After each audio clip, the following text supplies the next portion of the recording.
வளர வளர நம்மளோட சேர்ந்து பிரச்சனைகளும் வளருது இல்லையா? நிறைய பேர் பிரச்சனைகளோடயே வாழ்ந்துட்டு இருக்காங்க. நான் ஒரு பிஸ்னஸ் பண்ணணும்னு நினைக்கிறேன், ஆனால் என்னால் முடியல. நான் ஒரு பிஸ்னஸ் பண்ணேன், ஆனால் என்னால் சக்ஸஸ்ஃபுல்லாக கொண்டு போக முடியல. அவங்க இப்படி சொல்கிறாங்க, இவங்க அப்படி சொல்கிறாங்க. ஒன்று புரிஞ்சுக்கோங்க, எந்த ஒரு கெட்ட வார்த்தைகளுக்கும், கெட்ட வார்த்தைன்னா அதாவது உன்னால் முடியாது, இது நீ ஏன் ட்ரை பண்ணுற அப்படின்னு சொல்கிறவங்களுக்கு நீங்கள் காது கொடுத்து கேட்காதீங்க. ஸோ உங்களோட விஷயம் எதுவோ அதை ஃபோக்கஸ் பண்ணுங்கள். யார் என்ன சொன்னாலும் தெரியும், பிரச்சனை இல்லை. நீங்கள் அதில் முழு முயற்சி எவ்வளோ ஈடுபாடோடு செயல்படுறீங்களோ அவ்வளோ அந்தளவு சக்ஸஸ் கிடைக்கும். ஒரு சின்ன விஷயம் சொல்கிறேன், எனக்கு இது நடந்திருக்கு.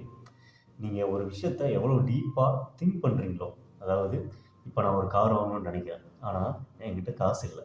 ஆனால் என்கிட்ட கார் இருக்கிற மாதிரியும் நான் கார் வாங்கிட்டதாகவும் நான் நினச்சிக்கிட்டே இருந்தால் சீக்கிரம் அது நடக்குது. எனக்கு இந்த கார் வாங்குகிற விஷயம் இல்லை, நான் ஒரு பிஸ்னஸ் பண்ணணும்னு நான் நினச்சிக்கிட்டே இருந்தேன். ஆனால் நான் நினைக்கும் போது என் கையில் காசு இல்லை.